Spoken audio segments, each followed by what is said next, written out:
Hi, everyone. Thanks for joining us today. I'm Teresa Piasta, VP of AI Value Strategy here at Outreach. My work sits at the intersection of technology, outcomes, and clarity, helping organizations understand where AI can unlock real business value and how to navigate this agentic AI shift with confidence. This is a topic that I am deeply passionate about, so I'm very excited to welcome you to our webinar today. Agentic AI, the next competitive advantage. Before we get started, just some quick logistics. This session is being recorded, and you will receive the recording in your inbox afterwards. If any questions do come up, feel free to use the Q&A function, and our team will get to as many questions as they can. So let's get started. Today, we're talking about a major shift in revenue operations, the rise of agentic AI. Talk to any member of your go-to-market team, and they'll tell you that selling feels harder than ever. Forecast swings, deals stall, handoffs break, and reps spend more time updating fields than connecting with buyers. And while automation helped us move faster, it didn't fix the rigid deterministic workflows we've all been living with. So that's where agentic AI can really start to change things. When humans and AI agents work together, you unlock something powerful: capacity and capability gains. Every seller suddenly has a strategic team behind them in the moments that matter and are always on. AI agents that research, qualify, and orchestrate tasks across the sales lifecycle so sellers can focus on what they do best: building relationships and driving outcomes. And due to this additional intelligence support, they can be more intentional with every interaction, making each engagement count, building momentum faster. That's the competitive advantage of agentic AI. And teams who adopt agentic workflows will unlock capacity, quality, and consistency at a pace that compounds. I'm so excited to be joined here today with Michelle Morgan, Research Manager at IDC, leading research across sales, technology, engagement, orchestration. Michelle, I'm so excited to discuss IDC's latest research on this topic with you. Yeah, it's definitely a very important and exciting topic. Thank you so much. And it's going to be quite a discussion today. So we're going to start with this initial poll. Michelle, what are your initial thoughts here? If you look at this poll question, where is your organization today on adopting AI? What are your thoughts? What are people thinking about, and what's top of mind? Yeah, I think we're at the point now where proof of concept has already kind of started to happen. And businesses really are ready to start scaling AI across their teams. And I think that's what we found in our survey as well, is the time is now, right? Those who haven't decided to move into agentic I think that there's a real risk of kind of being left behind. And so we're moving as quickly as we can.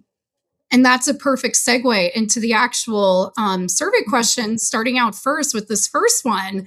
And what was so interesting with this market survey is that the research showed that 40% of people were in bucket D, scaling AI across teams and functions. So let's talk about this more from your perspective. Why do you think this shift is happening now? And what's driving this urgency toward agentic AI? Right. I think the shift is really happening now because, as you know, things are changing very, very quickly. Innovation is happening every day. We see that the movement within AI, it's really something new is coming out like every month. And I think that companies understand that this is not something that they can sort of wait and see what will happen. They really need to jump on it, or they will be left behind. And I think that is really the message that they're getting right now.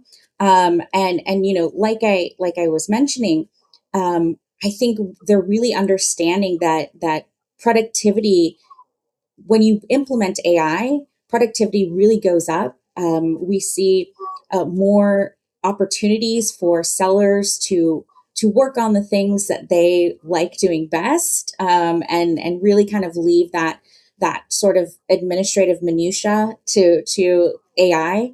And so those, I think those benefits are really coming across once the use cases are understood, once the teams understand how to implement it correctly, getting AI into their workflows.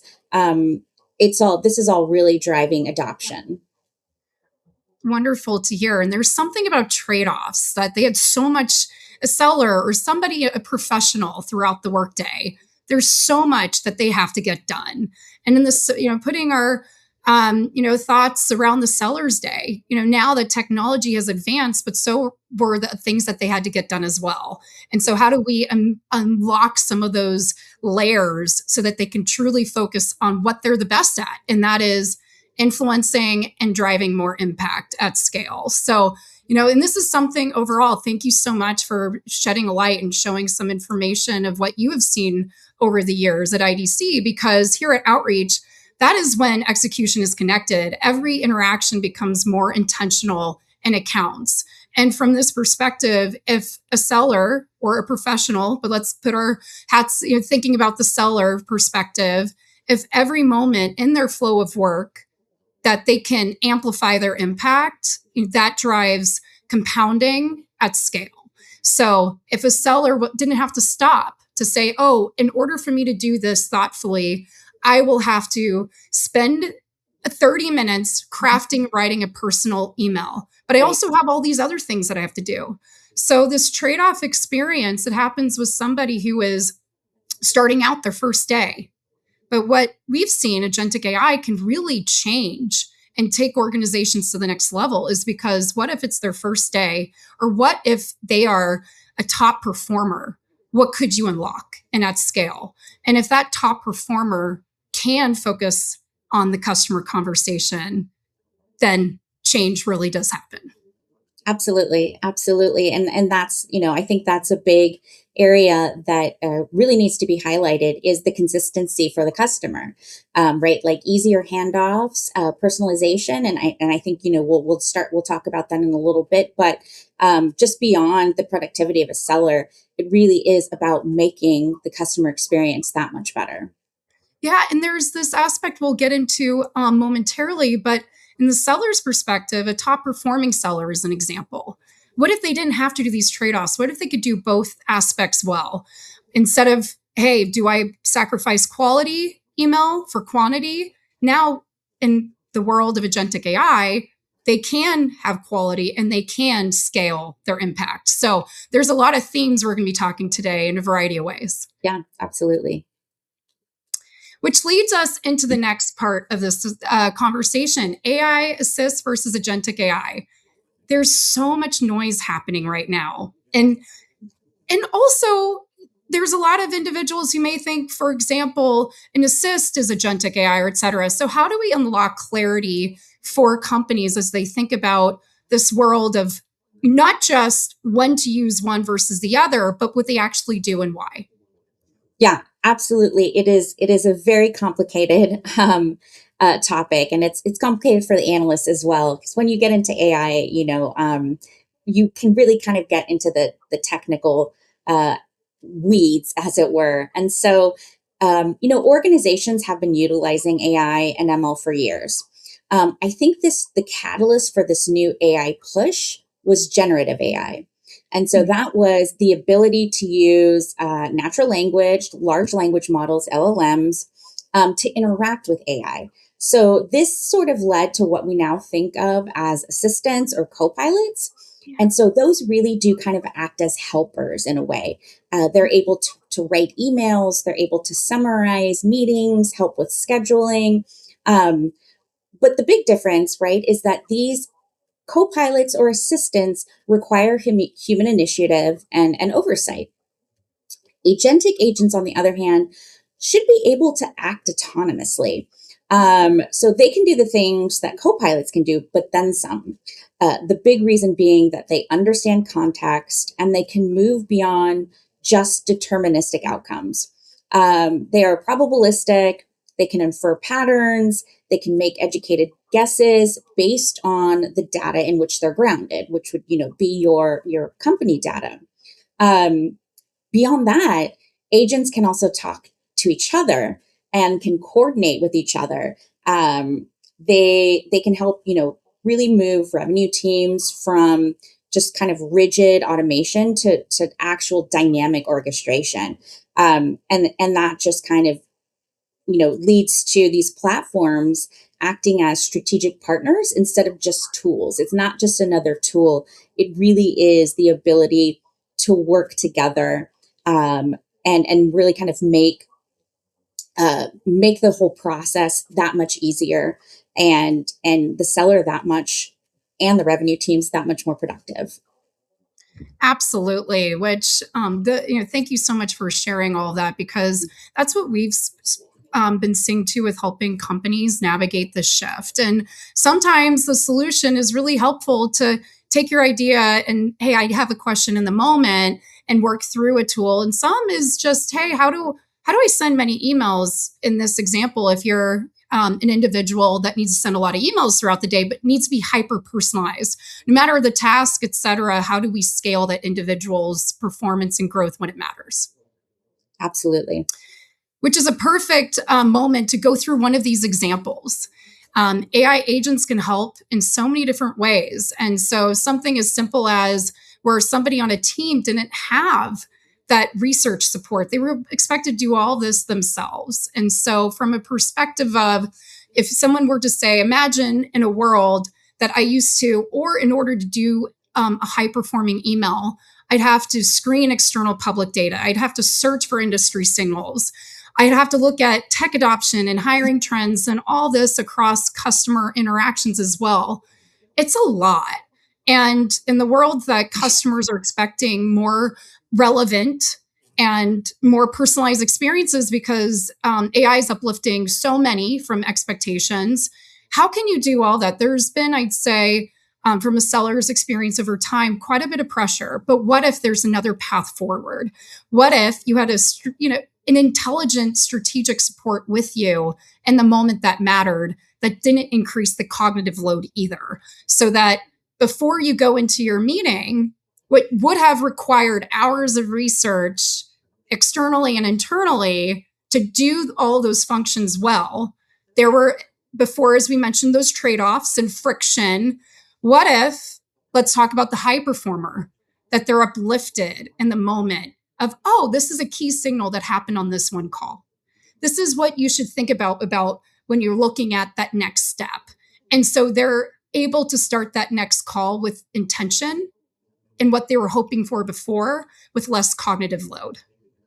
Absolutely. And also, in addition to that, a lot of the help can come in real time as well. So, really, kind of AI can help with those kind of next best actions as well. Absolutely. And to help them with those signals, like what's that moment that could drive further impact? And it helps them with that speed to insight, speed to clarity, faster to know what will drive, whether you're a seller, what if you're an executive, looking down on your overall forecasting, et cetera. That moment to know, I have now faster the information I need to make a wiser decision. I Yeah. have it faster and I'm making it wiser, which means ultimately there will be impact faster in a variety of ways. Yeah, absolutely. And the gains are huge for supervisors, right? Leaders as well are able to really kind of see the big picture. They no longer have to be on every single call, right? Which is obviously not really feasible. But there are a lot of, I think, capacity gains and a lot of benefits that come out of this. Firstly, obviously the major impact, just on kind of sales overall. So because a seller is able to have those insights in the moment, prepare for these calls and really take that view of the client, conversion rates increased. Not only that, but teams, new people can be onboarded and ramped up that much more quickly. Um, I think that there's a lot of capacity around, or a lot of innovation around learning and education, and that includes being onboarded and ramped up. And like you were mentioning, the hyper personalization, this type of engagement we can do at scale, and that's because all of these engagement efforts are going to be informed by buyer context, intent, and without the need for a bunch of manual research. So those emails, that the ability to understand which channel, which time that clients like to be engaged with, all of that information comes with the client, comes with the customer, and the insights that come with it. Uh, you know, Along with that is you have the timely outreach. So getting the right message at the right time on the right channel. Revenue teams can respond much faster to buying signals. You have the opportunity as well to have these agents that have the ability to sort of work 24 hours, 7 days a week, right? Like catch those emails, catch those what maybe not have, the group might not have thought as being an SQL. um, they can reach out to them because it's not going to take time away from the seller. And like I mentioned earlier, all of this offers consistent, proactive handoffs between the teams.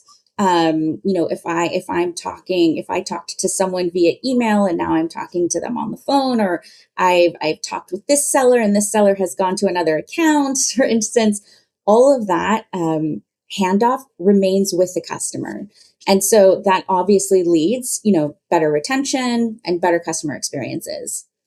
Wonderful. And it's those moments when you add up all those activities, interactions, engagements, what you're really describing are moments that, hey, each moment of those, the individual has the potential to be up leveled, to drive a bigger impact. But also it's the customer side too, what's relevant at the right time. Right. So this is where that momentum builds, that we're finding, and also with ultimately helping organizations, because AI agents amplifying that seller, amplifying that leader's speed to clarity. It's making decisions to what to do next faster. And then you can scale. Right. Which leads us to this perfect other question to dive deeper. When these AI agents start to handle the background work, such as research and prospecting, as you're describing, what do you find changes most noticeably for sellers and leaders? And tell me more about what you have discovered with your survey. Yeah, absolutely. So I think we can see here that a, a, a huge need, and something that I've been hearing about for as long as I've been at IDC, is we need better forecasting, right? We really need to understand revenue. We understand what we can plan for. And by sellers not having to be burdened with a lot of the administrative work that goes into ensuring that CRM is updated, in particular, ensuring that they have a number, a forecast number that they can feel content in. I think that forecasting becomes easier. It also becomes something that can really be taken from the system itself, right? We can look at previous history of how this customer had behaved in the past. We can look at previous sell close rates, right? All of these things that really kind of help us create the better forecasting. That's definitely a big one. And I think that some of the other benefits certainly are very clear as well, aside from from forecasting, but it's also handling that, like we say in here, handling the higher sales volume without having to increase headcount. And like I mentioned before, sales management, they have a much easier job as well. I think all of these things are really kind of the ability to kind of measure these improvements, and an ability to kind of see what some of these benefits are it takes some time to manifest, but I think we're definitely seeing them start to come through. And, thanks for going over all that, because when I saw this and I was thinking about it, I'm really thinking about what this new world offers and what it's already unlocking today.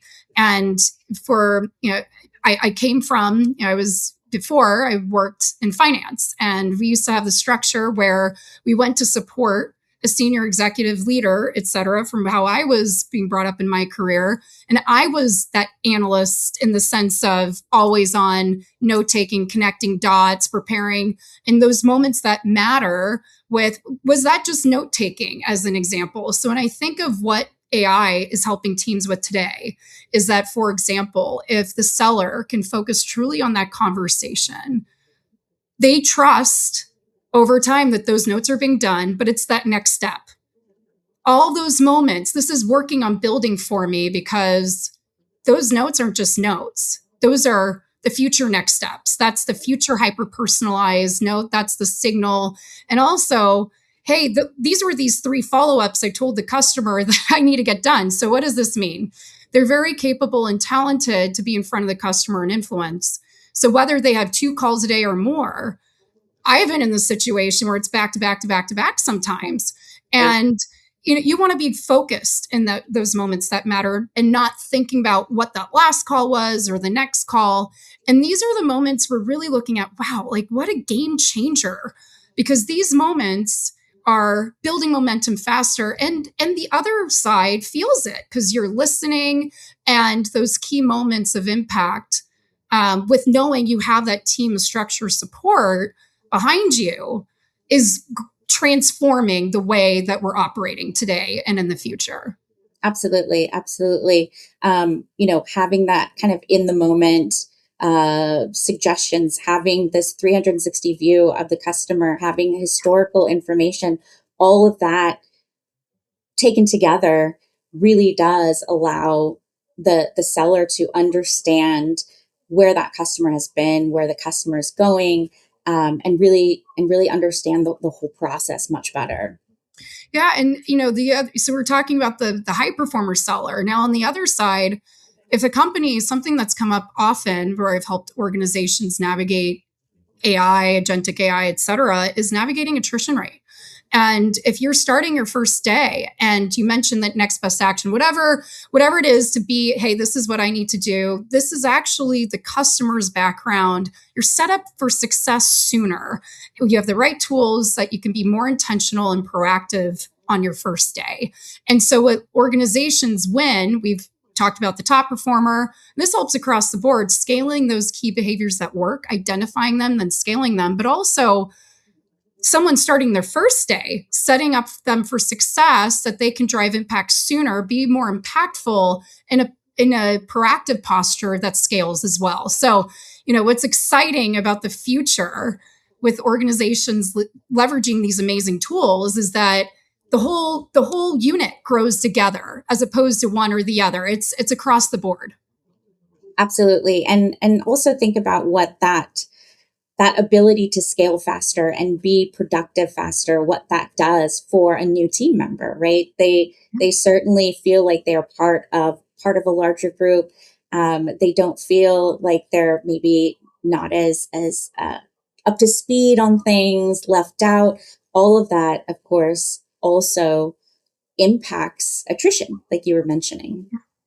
It's one agentic AI and AI in general. It has all these ripple effects, and that you just hit on that exact one. It's like, yes, you can also enhance the value of how do we improve attrition, but it's also that individual feels more connected to the organization, feels that they're making more impact. And so that's like that form of ripple effect that also occurs as well. And one other topic linked with this, the customer feels all this too. Mhm. And the customer feels like they're being heard and understood. And you mentioned before the handoffs. So I've helped companies in a variety of ways. Sometimes handoffs in the past, with the models that existed in the past, were clunkier. There was friction. What if there was less friction? And so whether it's one person to the next handing off, guess what? Those notes are there for person A and person B. And so the customer feels it. And also, from what I was describing before in the scenario of the power of intelligent note taking that connects dots for you behind the scenes, that writes hyper personalized content, emails, whatever, in that way. If you need to send a follow up, an email to a customer, it's hyper personalized. And then leaders get connected dots as well at the level they need to see. The customer feels that intention on the call. That individual had gotten up to speed faster around all those signals externally, internally that are top of mind. But then during the call, they're not distracted as much as well, in the sense of they didn't have a path before, potentially with the structure that they were working, to not have those distractions. That was the way of operating. But now they get to really truly focus on what they do best. And that is building influence, being in front of customers. Yep, absolutely. Absolutely. And, this leads to another part of the conversation is time to value. And some leaders assume AI value should just be instant. And there are some aspects with some KPIs, et cetera, that happen sooner rather than later, just in general, with technology deployments. But overall, with agentic AI and AI adoption in general, the research tells a different story. And you had looked into this with your research. So, from your perspective, Michelle, what does it actually take to unlock real outcomes for organizations? Yes, this is a big area of interest right now, because we've moved sort of beyond the we've moved beyond just kind of pilot projects, right? And we're moving into actually implementing these agents into our workflows, into our processes, and of course, a lot of a lot of uh, a lot of money and time and value has been put into creating or adopting this agentic workflows. And so revenue leaders and C-suites are going to want to start to see how these benefits start to manifest, right? So I think just kind of starting at a baseline, when an organization feels ready that there are to move on to this sort of agentic path, the architecture needs to be able to support the AI. So just kind of looking at it from a very kind of IT technical perspective, uh, wherever you decide to go in terms of AI, third party or platform, um, it needs to integrate seamlessly with your current tools and also fit into your current workflows and your needs, right? So Mhm. just kind of looking at it from that architecture perspective, incredibly important. You have here, obviously, governance, data integrity, organizational capacity. Again, these are all kind of logistical impacts of bringing on AI. So having a lot of teams right now have, or sorry, a lot of companies right now have set up operations of excellence based on AI. Yeah. So really kind of, really kind of laying out what is it going to look like when we start using AI? What are the guardrails? All of that very important. Data integrity is one that I don't think a lot of people think about, but really kind of looking at none of this AI works really unless you have the data that it needs in order to work in the way that it wants to. And I don't know that a lot of a lot of people understand that you have to also focus on your own data, because that is where AI will be Mhm. taking all of its insights from.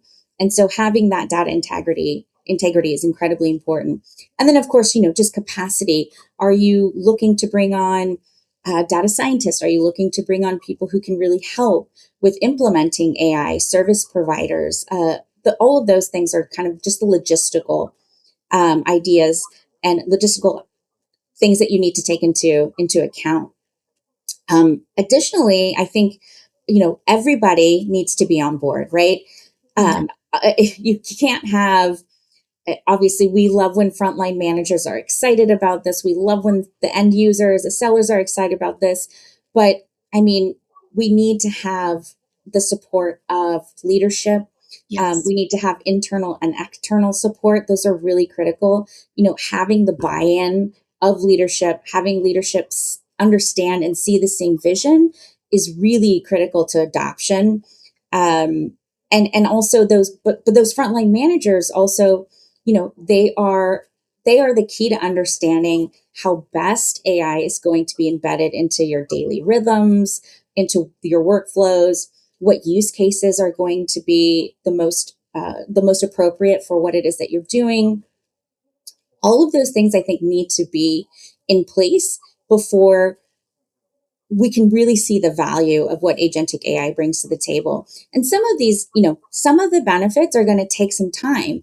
Um, Yeah. things like seller happiness, right? Which obviously leads to churn, decreases in churn. Mhm. Those things take a little bit of time. Mhm. Productivity gains, those take a little bit of time to be able to actually see, on a spreadsheet. So I think that just really ensuring that everything is set up in order for your company to succeed, and that Mhm. means integration efforts, that means organizational efforts, people being on the same page, having those cheerleaders for AI. That's all going to be incredibly critical to whether or not a company sees success with putting agentic AI into place. Absolutely. And you hit some many key points, but a couple that come really top of mind is when you said data integrity. And if AI agents are going to operate on data going in is just as much as data going out. So that integrity is so top of mind. And when you pair it with where do I even start with optimizing time to value? A lot of companies I've seen over the past few years is when you start to say, all right, you want to achieve here, where can you get started? And something as powerful as just start learning from your calls. Start if you're a leader, start getting those signals either for growth and new opportunity, coaching for frontline managers directly, or even surfacing risk faster. The old world of working was I'll have to sift through those calls to find those key moments sometimes. Now these signals change. So if you start learning from your calls, then that's a place of growth, a place to start. And also, what it also helps with is that data integrity, where it's you have that call coming in. Now, what is happening also with that call with AI agents? They're updating fields, et cetera. That those trade offs before weren't just adding friction to the professional's workday in the selling organization, whether they're the leader or the seller owning a book of business. But what it was also doing was those trade offs. If I'm a top performer and I have all these meetings and now I have to go run to this dinner with a client, customer client, they may not have the opportunity to update their data and the platform. So data integrity and data hygiene is somewhere just, when you start, from a perspective, just as one example, when you start learning from your calls and letting that data today and going forward, working on your behalf, there's so much ripple effect of momentum that can happen from that. And I love the other point too that you mentioned about, the change management perspective. This is not just the job of the person using these tools directly to how that's going to go with their flow of work, which first, in a perfect world, is that you make the seller's day where they've had all these things they have to do, all these different tools. Now they get to focus on what they do best at, driving momentum with customers, et cetera, with the tools that are there for them at the right time to drive that impact.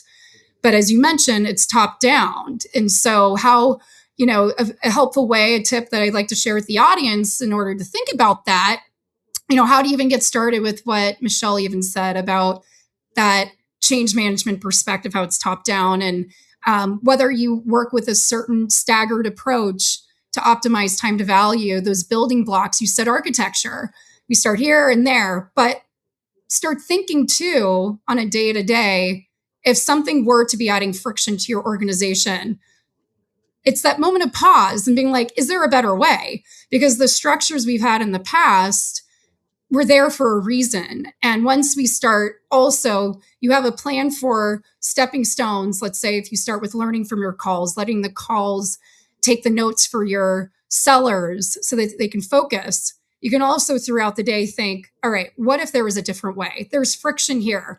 what else could we do? So knowing that you have the right structure to start out with time to value, and a couple examples of this is, what if we didn't have to sacrifice quality for quantity? All right, that's a theme. This person is sending an email. Now it's before AI, it's like this. What if we could actually save the person's time to make it more personalized, relevant at the time that the customer is most likely, as you mentioned, that's relevant for them?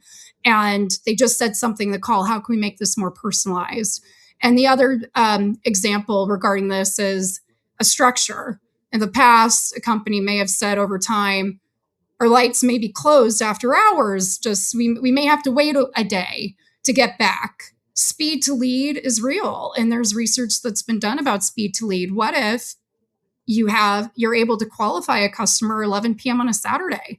So it's these themes that are taking a place of, wow, confusion, not knowing where to go, to what if? And I love talking to organizations once they start, to help them along the path to get them to a place to understand, to go start looking at the what ifs. And that's when, true change is starting to happen, I've seen as well. Absolutely. And the other thing too to think about is that all of this work sort of builds on itself, right? AI is meant to learn. AI is meant to understand input and make sense of those things. And so the more that we let, for example, your CRM notes be updated automatically, the Yeah. more data that AI has to understand those notes for things like forecasts and calls, right?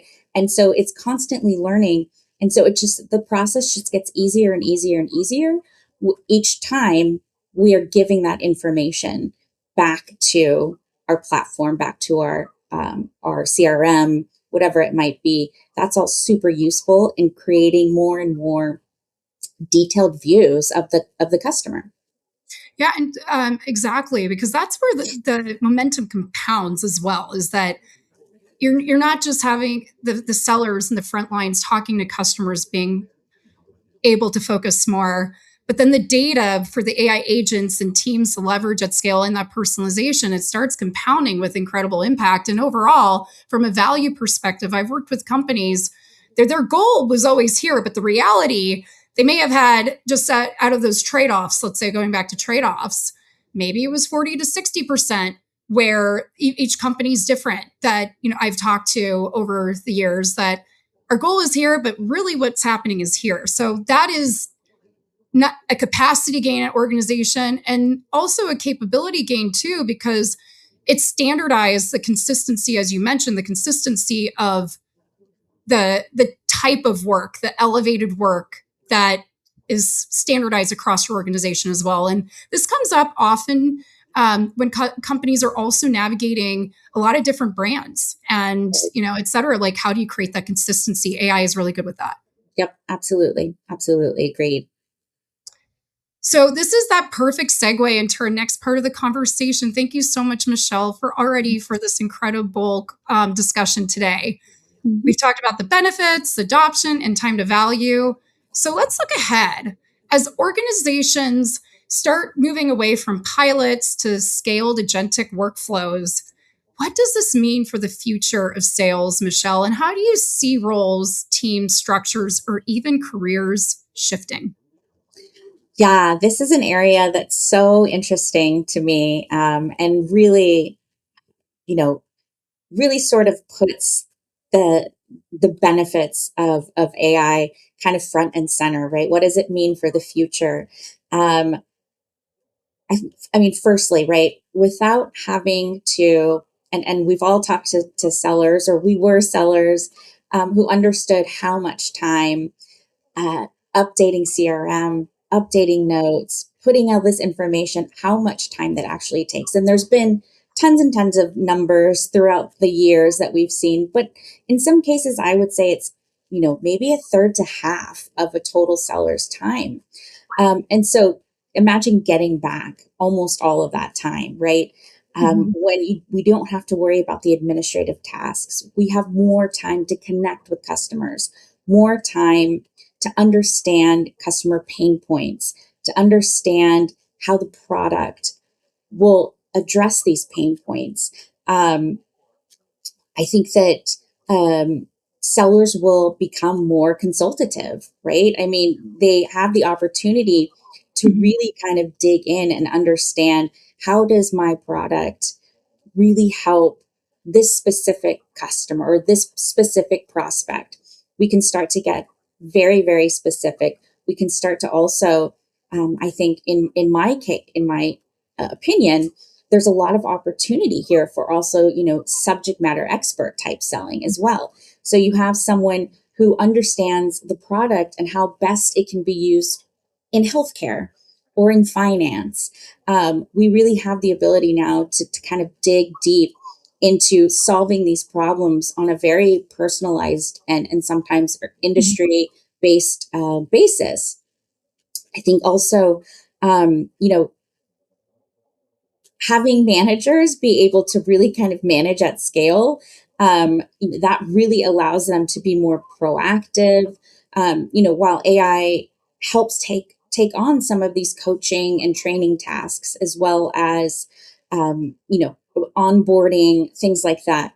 Uh, Being able to understand, like you mentioned earlier, how your best seller performs, and being able to benchmark that against how all of your other sellers are Mhm. performing, and understanding where to really kind of move those levers, right? And having the ability to do that. So I think that's going to be a huge one, is is being able to manage larger groups far more easily. Um, and then, of course, because you have the time available to not be doing, or to work directly with customers when the need arises, human interactions become all that more valuable. We've heard a lot about AI is going to take people's jobs. When we hear more and more about that, I think we start to understand how much we actually do value human interaction, right? Yeah. And how important human oversight is. And I don't think the expectation right now is that we're just going to let these agents kind of run wild, right? I think we are going to put these guardrails around them, but in order to make that interaction between humans and agents more productive and more beneficial ultimately to the customer. So I think this also just will sort of reinforce the idea that humans are critical, particularly in sales, right? Critical to the whole process. Yeah, and you mentioned something that has been top of mind, my day to day, as well as I've been navigating the true value in locks. A seller, they own a book of business, and because of, I loved how you mentioned 30 to 50% of the workday now is because of all these added tools. Now they've had to update CRM and update these other areas that maybe in the past they were able to have more. That was less of a percentage. Right. Um, and now they're getting that capacity time back to be more intentional and more proactive. And also, if the worry is less there, they know that those calls are now being working for them at the level that they need it to be because they own the book of business. Right. Right. They they have this aspect of, in the world of technology, that experience is also delightful. Wow, this Mhm. research analyst is not just updating my field, it's actually at a level that's, when I start work on the day, when I'm looking at it, and because I care about my book of business, I want to see what the updates are. I'm able to take a look at it and be like, wow, this is really helpful. That's what the call was about. Yes, I'm now updating my executive team in real time because these are key updates that it recommended I do. But I'm able to be intentional, and I'm also able to get quick synthesis as well and connect dots faster that I needed to anyways. So it's this level of elevated support in the moment that their flow of work was always there. They were preparing for calls. Now they're preparing for calls at the level that likely a lot of people are looking for to achieve at that moment in time to drive more impact. Yeah, absolutely. And I also, I think that again, the value that a seller can bring because of the time that they are able to get back to be sort of more consultative, that also, like you're saying, makes the experience for the customer that much better. And when we start thinking about like handoffs and moving between, how often do we see that accounts, for instance, sometimes account managers will change, right? Will change accounts, and that can be super disruptive for a customer, for a longstanding customer. But when all of this information moves with the customer, right, transitioning between those accounts, for instance, becomes, I won't say seamless, but nearly as certainly more than it's been previously. So I think it's also, we talk about how sellers get back time and how management, things become easier for them. But I also think that this, in the end, is really great for the customer as well. They don't have to worry so much about that sort of fragmented customer journey. And you mentioned, the one thing that you mentioned that's really helpful here too is it's the other people as well at a company. So if let's say there's an individual that this is their book of business and all of a sudden an emergency happens, someone could go in, whether or not they were planning to have, be set up for success as well, enhancing that customer experience instead of having it be more fragmented. And something that does happen without even having emergencies is other experts that are coming to those calls. They could go in a variety of ways and prepare at the level they need to for the type of information they need as well. So it's like all these ripple effect impacts that you brought up, which are so incredibly helpful. I Mhm. personally feel the future is bright for Yes. individuals to be unlocked at a level uh, that they feel that they can continue to progress and build momentum in the moments that matter and bridge that gap of those trade-offs and friction, that they can continue to progress a deal forward in a way that they probably always want in the past. And now it's starting to become possible.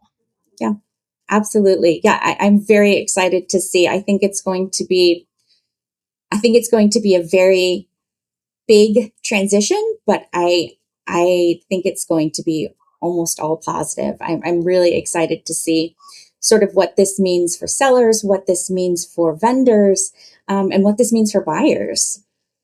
Yeah, thank you so much. This has been such an incredible conversation, Michelle, and we could sit here probably for hours and really appreciate your time and your thoughtfulness regarding sharing your insights and overall the survey and the results with us here today. So, if anyone I'm sure has a lot of questions, please provide those questions to us as mentioned before, and we'll be following up with answers to those Q&A questions as well. And if you're interested in learning more about any of these topics discussed today, please reach out. We're happy to help. Thanks so much for having me. It's been great. And yeah, looking forward to hearing what feedback and questions that we get. Absolutely. Yeah. Thank you so much for your thoughtfulness and today and being part of this conversation as we look at how agentic AI is, it's a form of automation in a different way and providing clarity in that education of how to look at it and why in different ways, but really truly what it unlocks with value. So to help companies navigate that approach, we're so grateful. And thank you, audience, for joining us as well. And in order to wrap up, you'll receive a recording of today's session via email. For questions that we didn't have a chance to answer, we'll follow up with you directly. Have a great rest of your day, and we'll see you next time.